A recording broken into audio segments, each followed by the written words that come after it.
Hey guys, I wanted to go over the square of nine third dimension technique. I've been working on it on the pound dollar. For those that are familiar, you've seen my video on it.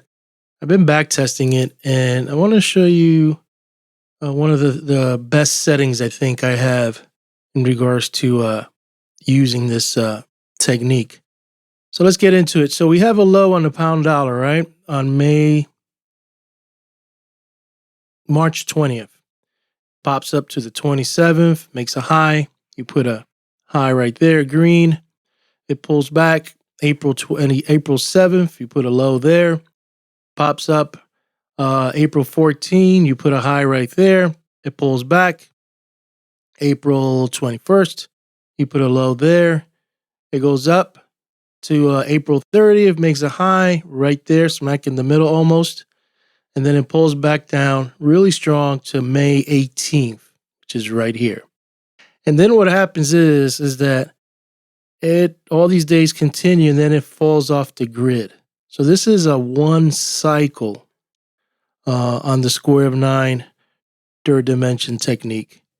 Then you have to go to the next cycle. So the question I had was, so how I go about that? Do I increase it? And what I've noticed that when I increase it by numbers, I'd be missing dates because now it's jumping dates. So there might be an important date that's coming up, but it misses it. And that was the dilemma that I was in. I was just trying to figure out what better. So I back tested it, increasing it. Didn't see a lot of great results. So then what I did was, okay, so, and also I was doing also lining up, I think on my last video, maybe you've seen it, where I was lining up, let me see what I'm trying to remember. Let's see. So this is 518. I was lining up 518 once you switch the date to have a low on 327. And that didn't create great results. I was kind of curve fitting it on the next cycle. So I just kind of kept it simple. What I did was I went, all right, let's go to June 9th. So you type in June 9th, 2020. The next day, and then you see that June 10th, right here, we made a high. And then it pulls back. So what I do is, this is the main kind of vibration, the ones with the green and the dark red. We're now in the second cycle, or second dimension, second vibration, whatever you want to call it, whatever cool name you want to give it. 610 right here. So then you start, okay, so it goes all the way down to June 29th. It makes a low. Then what I do is I put another color to it. So you see, it didn't pick this one that was here. We haven't gotten there yet. It didn't pick a low from the first vibration or dimension. And then it got a support right off the line itself, the angle of a low. So what I do is I paint that a lighter red. So it's kind of telling me, okay, this is a second level, second vibration, dimension, a low. But these are the key ones because this is what printed, like you want to call it in memory, on the pound dollar. So right here we pop up. You know what?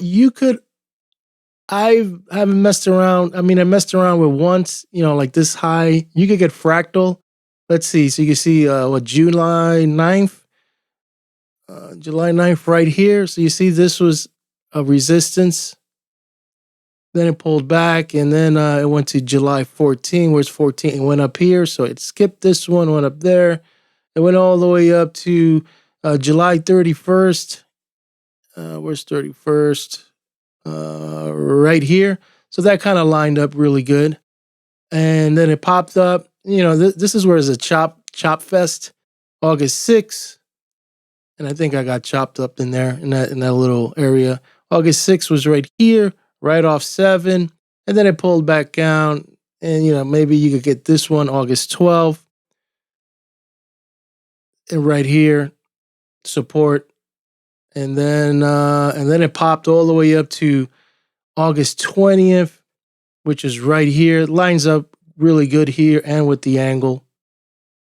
And then man, this was just chop fest. You don't know how many times I got chopped up here. And then it got August 24th, made a low, which is somewhere around here. So you see, it's not really going, it's like off of the main ones that I'm looking for. Like I would have thought it would have been the 25th. Hopefully it's not a Saturday, but it made it on there. But there was a few things like August 6th. There was a few things that were kind of developing another vibration level that you could have used. But this is just the chop mode of getting the minor, the minor ups and downs. I'm thinking of the bigger swings. So these are like the most important ones. This one, that one, this one. This one's important. This one, and obviously the low, this one. And then we get all the way up to September 1st, which is a swing high. That's important to me compared to all these. But you could, your back testing, look at these little smaller ones, and maybe there might be some patterns that I work out that could give you an edge in regards to, scalping, back and forth.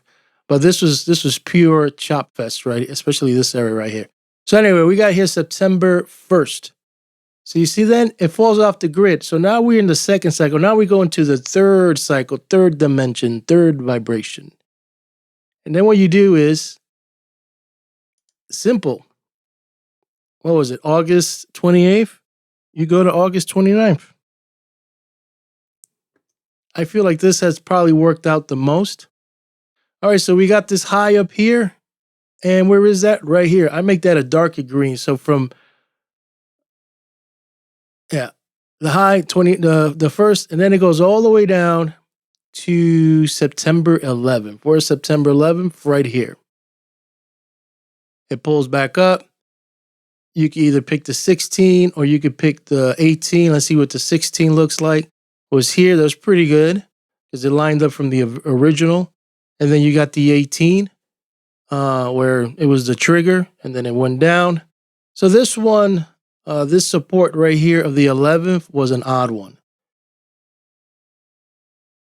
It was short of falling here between the stronger cluster of levels here. So that went all the way down to the 23rd.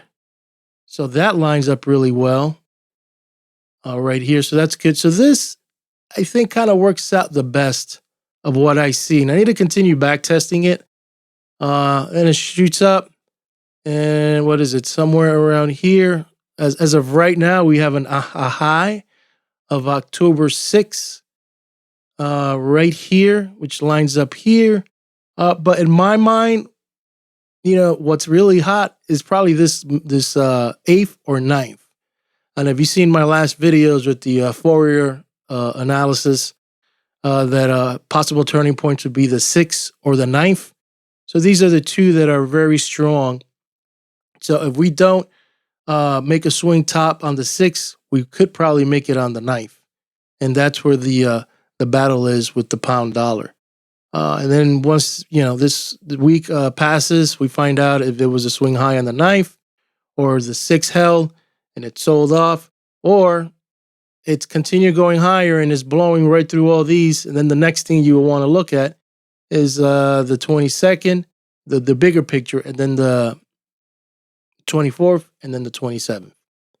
So couple this with the Fourier analysis, cycles and everything, you kind of, things start making a little sense, and then you can start, developing a strategy or a game plan on dates where possible turns could happen. And, and also other stuff that Gann taught in regards to his theory. Now you kind of build up a thesis, a theory, a game plan, and then you execute. So I executed right here because these are the two dates with the Fourier, the 6th and the 9th. And then we take it from there. Let's see, anything else? Yep, so that's it. So what I've been doing is changing the dates when it comes out of the cycle. So right now we're on the third dimension, and these are the dates I'm watching. And if anything happens, it continues to go lower, whatever, coupled with the Fourier, so it has all these things lining up that you need to look together. The hot dates would be the 11th, the 13th, the 16th, and the 18th. Very hot day because this is a strong vibration right here. And if it doesn't happen there, the 20th, the 22nd, the 24th, and the 27th. And mind you, if one of these dates fall on a Saturday, that's when you gotta push it more to the 9th. If this is a Saturday, you would go for the 19th. That kind of stuff. I'm gonna sign out. Hopefully you like this video. Hit the subscribe button, hit the like button, and leave your comments.